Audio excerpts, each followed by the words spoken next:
Hello and welcome to the big picture. The nation celebrates its 67th Republic Day under somewhat grim conditions and challenges faced, as President Pranab Mukherjee put it in his address to the nation last evening. President Mukherjee, one of the most experienced and distinguished leaders to occupy the Rashtrapati Bhavan, as in his by now familiar way, touched on some of the burning issues facing the country. While last year addressing the nation, he had seen much hope in the way in which people had voted for a single party to rule the country. Yesterday, his tone and tenor was more cautionary. He stressed the need for consensus building and cooperation in the context of legislation making. However, in the same breath, he also warned about guarding ourselves against the forces of violence, intolerance, and unreason. In another significant remark, President Mukherjee pointed out that rebelling, complaining, and demanding are all virtues of democracy. In his speech, he also touched upon the state of the economy and the challenges faced by it, and the need for consensus on that front as far as legislations are concerned. He also dwelt at some length on the dangers of terrorism and spoke about in the context of Indo-Pak talks. Today, we will discuss the President's speech in the context of the debate on dissent as well as consensus going on in the country. To discuss this, I have with me Professor Pushpesh Pant, a political analyst who has been incidentally selected to receive the Padma Shri yesterday. Congratulations, sir. And Zoya Hasan, political scientist and Professor Emeritus at the JNU. Apoorvanand, a columnist and Professor of Hindi at the Delhi University. And Ashok, Tandon, senior journalist and former media advisor to the former Prime Minister Atal Bihari Vajpayee. Welcome to all of you. Professor Pant, how do you see this, very, very significant remarks of President Mukherjee? No, I think they are quite in tune with what the President has been saying even otherwise, yes, on the eve of the 26th January. And I think they are something which nobody can dispute or disagree with. We are going through turbulent times. Everything is not hunky-dory with the Republic. It is ritualistic and customary to be optimistic and upbeat on the Republic Day, which he has been, but I think he's struck a note of caution, which very much was needed. We cannot wish away that there is a perception, at least, of enhanced intolerance in the country. There are cases of rights of people being violated, whether they are Dalits or minorities. And I think nobody can remain silent, and the President is just performing his duty by letting the citizens say that, look, I'm speaking out in moderation as his August office demands, but the rest of us are duty-bound to mull over it and say where we stand. Zoya, how significant are these remarks coming as it does from the President of India, who normally, is a very cautious person, but the fact that he has brought out all these fault lines which we are witnessing, how significant are they, and what do you think will be the impact of this? I think the remarks are extremely significant, and all the more because the President over the last few months, when there has been a raging debate about intolerance, has repeatedly cautioned, underlined the importance of tolerance. And in this speech is particularly significant because he went beyond the point about intolerance, and he was really talking about the need to dissent, to rebel, to complain, and so on. So I think that I found very, very significant. Yeah, to demand, to complain, to rebel. Now, for the President to use these words is very, very significant, because he's in a way asking the citizenry to be mindful of their rights, to be mindful of any violation of their rights, and if there are violation of their rights, they should protest against the violation of the rights. So I think this is very, very, very significant. Okay, Ashok, how do you see this?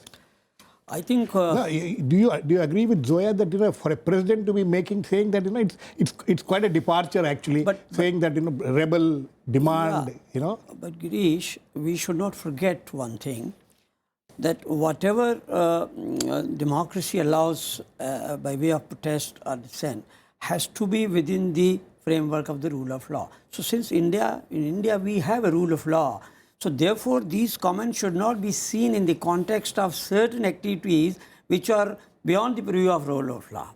So I think if the protest is within the rule of law, there's nothing wrong in protesting, because in No, democracy. but why do you think that he has been made to he says all these things? No, see, he has said so many things. Like, for instance, he has also, when he is talking of a spirit of accommodation, cooperation, and consensus building, at the same time, he also says that delays in decision making and implementation will can come only to that. harm. No, we'll come to that. Yeah. That's a So separate that's what I'm important saying. thing which he has So said. therefore, the president's speech should be seen in totality, which I think, as Pant has also said, is quite balanced. So therefore, whatever comments he has made has to be seen within the framework of the Indian Constitution and the rule of law. He has not said anything that you revolt against the state or do anything.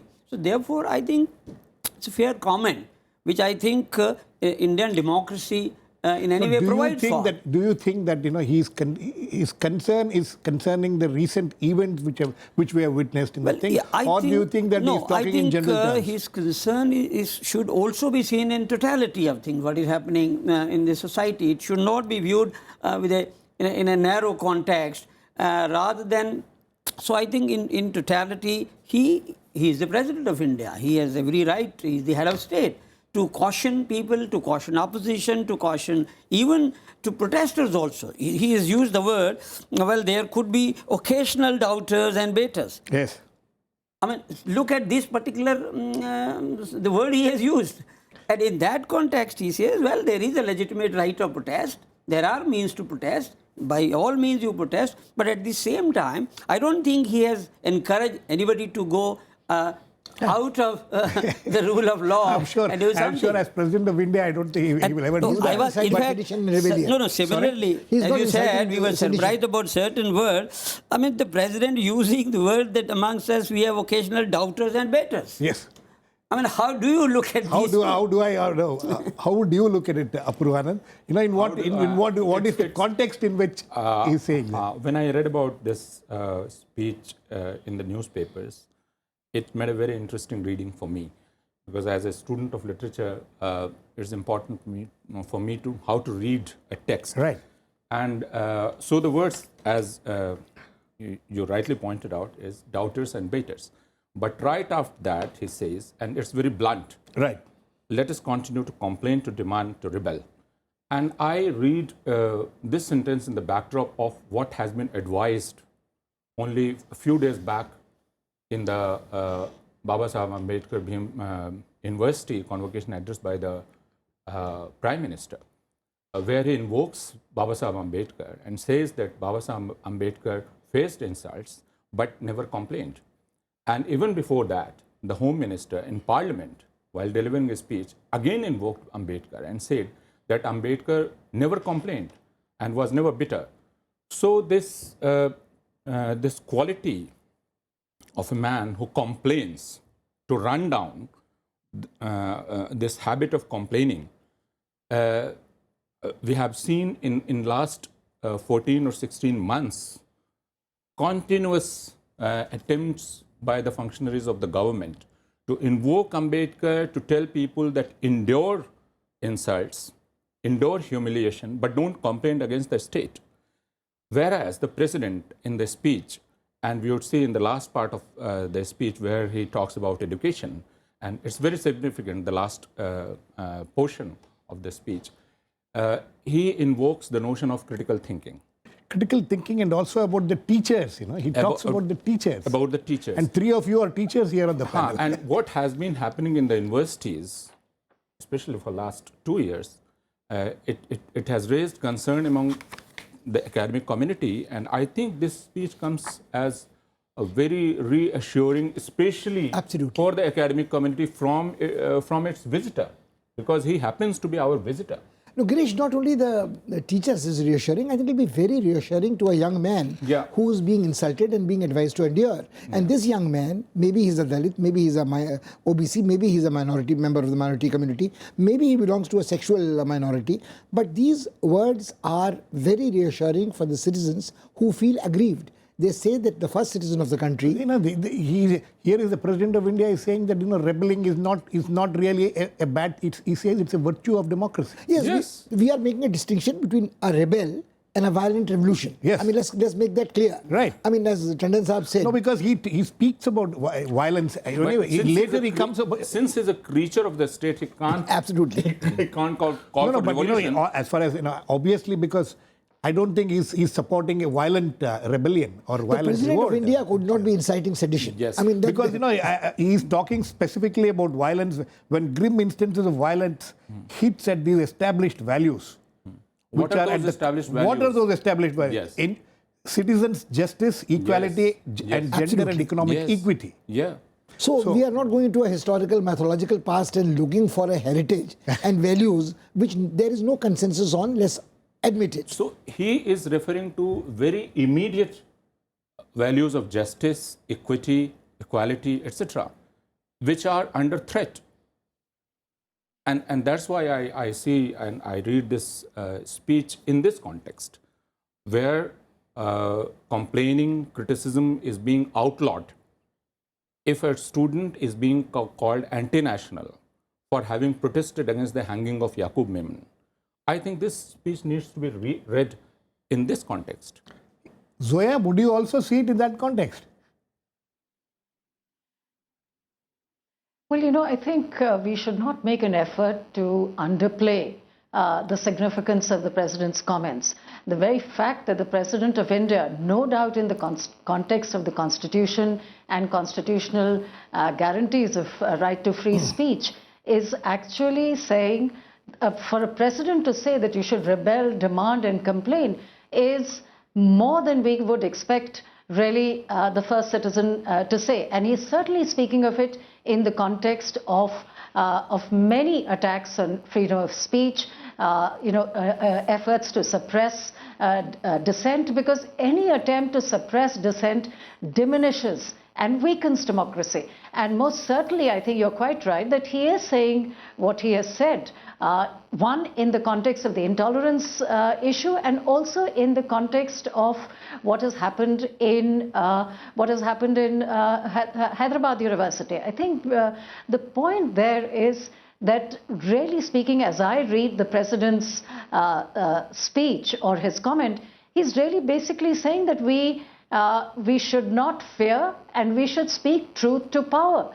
And it's particularly important in the context of developments in Hyderabad because the way in which, let us say, the events were presented which led to the suicide of Rohit Vemula were absolutely wrong. It's very clear. So in that and here was an attempt on the part of the Ambedkar Students Association to basically complain and to demand their basic rights. That is what they were demanding. I mean, this distinction that was made by Hyderabad University, which is completely unacceptable and I think shameful, that you can continue your academic work, but you will not be allowed to enter the hostel. You can not enter the hostel mess. No, now, we are not discussing. We are not discussing that aspect of it. But anyway, Ashok, I want you to respond to what that is one of the contexts, Girish. In which you think the president is speaking. I want you to address these points which have been raised by others, but also another important point which ordinary people needs to know this. President of India, normally it is felt that president is always acts under the aid and advice of the cabinet and things. Is this one speech which he writes himself? Absolutely. I think this is one speech which is not it doesn't go to the cabinet. By the cabinet. I think the only speech which goes to the cabinet is his presidential address to the joint session of Parliament. Yes. The eve of Republic Day and the eve of Independence Day, speeches are written by the president himself. And it doesn't have to be vetted by the cabinet? I don't think so. There is no precedent like that, and to my knowledge. But, having said that, see, what I'm trying to understand is I'll come to you, Zoya. Let him finish. I'll come to you. If some of these observations made by the president should not be directed straight away against the government. No, it's not against. No, but there has been an attempt here. I don't think anybody is. No, there has been an attempt. I'm sorry, by some of my co-panelists to hit it and direct it towards the present government, whereas he is addressing the society as large. He is addressing all segments of the society. So therefore, when he says Well, of course, dissent is part of democracy. No, he's talking. See, there are 2-3 significant issues which have been bothering this nation for the last several months. One is the debate on intolerance. The second is on dissent. Both of that he mentions it without any, without making any bones about it. Agreed, but when there are certain fringe elements who indulge in all these things, they have to be dealt within the framework of law. The rule of law is there. They have to be booked. No, but my question, Ashok, my question is, debate, what do you think is the impact of this kind of, when a president of India makes these kind of remarks, what is the impact it has on various sections of society, including the government? Of course, no. Every segment of the society has to take it seriously.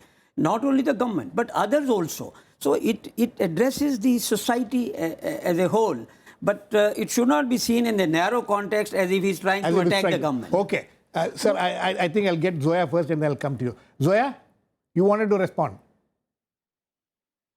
No, yes, I think the point is not, obviously the President of India is not going to attack the government. He's not going to say anything which is not within the rule of law or within the framework of the Constitution. That goes without saying. I don't think we need to overemphasize that point. But I think the only point that is significant is that on the one hand, there is an attempt on the part of many in the government to deny that there is any intolerance, to deny that there is any suppression of dissent. And on the other hand, we have the president who in an extremely nice, balanced and reasonable way, I think, has suggested that while democracy in India is thriving, we have much to be proud about Indian democracy, about the institutional framework of democracy. But at the same time, there are threats. And if there are threats, then citizens need to be mindful of it. Citizens need to be alert. Okay. And if necessary, they should complain and demand their rights. I think it's simple as that. There is nothing, we need not get upset one way or the other about what the president is saying. Okay. Yes, Girish, I just wanted to make a small point. This is a misunderstanding. I think Mr. Tandon has understood me all wrong. I made it very clear in my opening statement that this is for the citizens who should now decide where they stand, whether they should speak out or not. I was not intending to suggest that the president was admonishing the prime minister. And I think a distinction should be made between the state and the government, and the central government and the state governments and the states. Now, they are all complicit. Non-NDA government in UP is as complicit in violation of citizens' rights or as Tamil Nadu or as West Bengal is there. So I think we should make this distinction. And I started with the statement that is for us to read this speech, not between the lines, the text and the context keeping in mind, and decide where we stand and start speaking out. Yes, Apoorvanand? Now, I would like to refer to these sentences, or this sentence rather. It must breed a culture of deep thought. Yes. And create an environment of contemplation and inner peace. And I'm reminded of Theodore Adorno, where he says that how can you prevent another Auschwitz? And he says that only a contemplative society, a society which contemplates before it acts, only then can we prevent further Auschwitz. So this speech is significant in more than one way. It's a very bad and why have you read it the way you read? Or why have newspapers foregrounded this sentence where they say that he is asking for people to demand, to complain, etc., etc.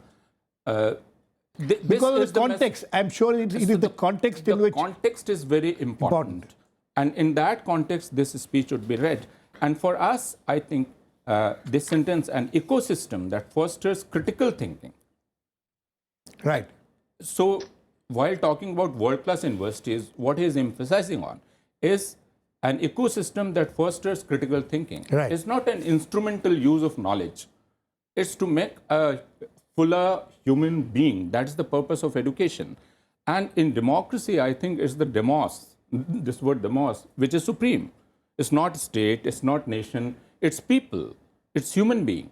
And human beings are essentially dissenting creatures. A human being would like to be defined as dissenting creatures. And it's also the basis of democracy. It's also the basis of democracy. Without debate, without discussion, without dissent, there is no democracy. So it's not by conforming to the wishes of the state or government that we become democratic. By disagreeing, by debating. Ashok, I would like to, go a little away from this to the other aspects of his speech, which is it's not usual for presidents whom we have seen in the past to talk about the economy of the thing, and here he talks quite extensively about the economy, and two things one about economy, second about terrorism. In the context of terrorism, there is a very significant statement which he makes. He says, we cannot discuss peace under a shower of bullets. What do you think he means by this? I think it's a very, very significant statement, because he is also saying that ideally the continued engagement should be there.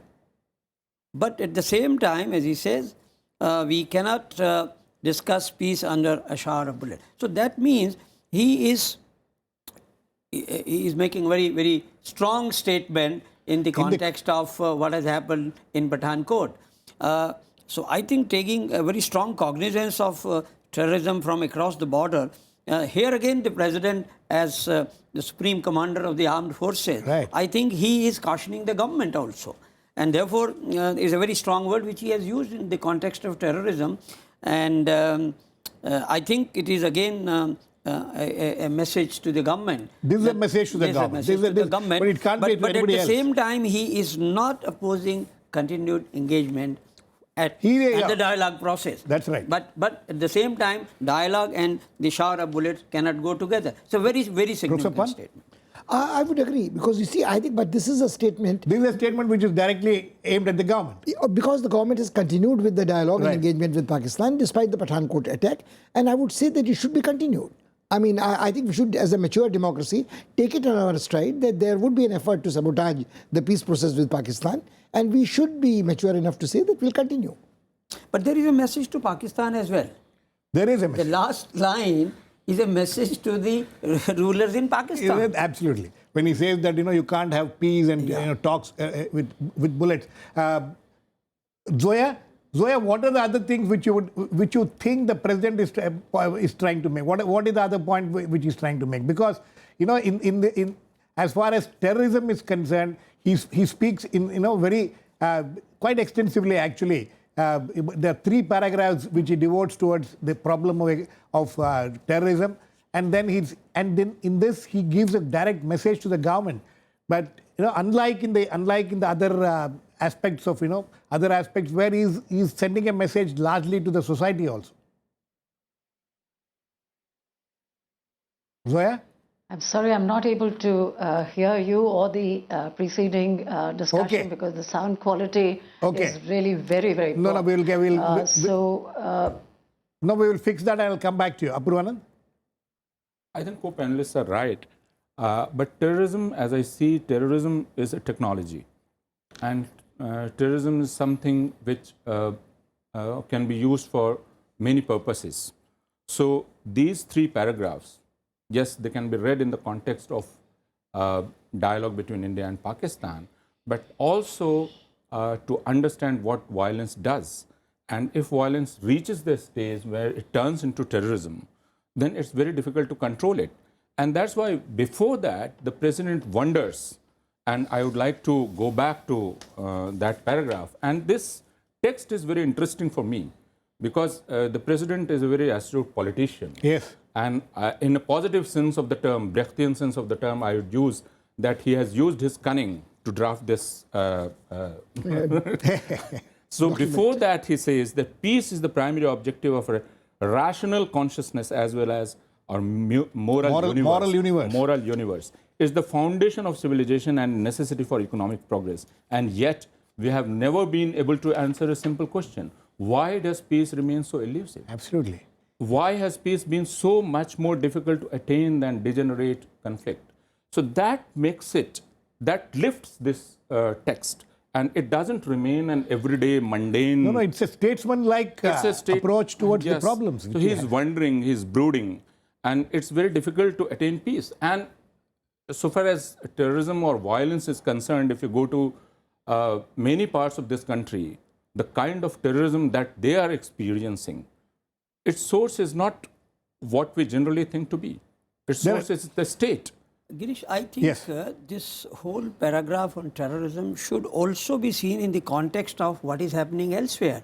Because here he also mentions, look at what is happening in the vast regions. He's not just confining himself to India. There is unprecedented turbulence across vast regions with alarming increase in regional instabilities. So therefore, I think we should also see this message not only in the context of the South Asia, but also in the context in the global context, and in the context of the French president visiting India and what happened in Paris recently. Right. I think he's addressing the issue of terrorism in the wider global context. The global context. Pant? You know, it's interesting. I would say that what we are doing is a great injustice to Mr. Mukherjee, I think, is by taking paragraphs and analyzing them clinically. I think the sum is more, the whole is more than the sum of its parts. Yes. In totality, the speech lifts itself to a different level altogether. It was often said of President Radhakrishnan that he was a philosopher king. We all know that the President of India is no king, is the Prime Minister who's the king. Yes. But then Pranab Mukherjee has proved that he is very much a philosopher who has a civilizational vision, and he's locating himself in this time and place of Republic Day 2016, and the immediate context is not to be forgotten, and he's couching his advice and admonitions to whomever. There is a bit about Congress. They rush to him when Arunachal happens. Kejriwal rushes to Rashtrapati Bhavan when that happens. Mr. Sibal rushes to Rashtrapati Bhavan and so that happens. So he's also talking of a consensus if the nation is to progress. So there are small...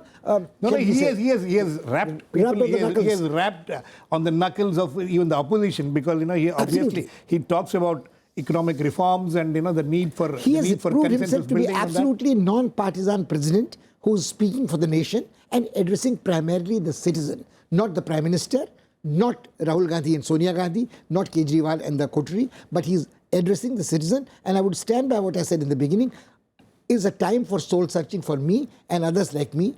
What do we feel about these issues? Yes. Apoorvanand, very quick last words. Is that the way you would look at it? I think so. And I said that a writer is known by what he writes, whether it's significant or not. Absolutely. Whether he writes mundane, known things, whether it reflects reality or whether it points out at possibilities. Absolutely. That's what this text is doing. A lot of possibilities there. A lot of possibility and a lot of ambiguity. And that is which a person in his position, I think he will be forced to do it. Yes. I can't say. Ashok, very quick last word. No, I beg to differ with Pantji that he is addressing the society at large. He is addressing all segments of the society, including the political class, including the opposition also. See, look at again, I should not be going into paragraphs, but there is a paragraph where he cautions the opposition by saying delay in implementation and will harm the progress. So therefore, he is addressing all segments. Zoya, very quickly, we are out of time. Have you heard any of what we have spoken? Can you hear me? Yes, I can. I think the President's speech is significant precisely because he has articulated a democratic vision. I think he's given an idea of a wholesome democracy in which both government and citizen play a part. So I think the speech is addressed as much, of course it is, it's to the citizen. But I think what I think is most important in the speech is the importance of dissent, and that without dissent, that dissent is indispensable for democracy. I think on that note, Zoya, I think that's on that note we need to end. But here is a president who is speaking to the nation, who is speaking his mind and putting some of the democratic foundations back on rail, as one would like to say. Thanks to all my guests. Please keep watching. We'll come back with another issue in the big picture same time tomorrow.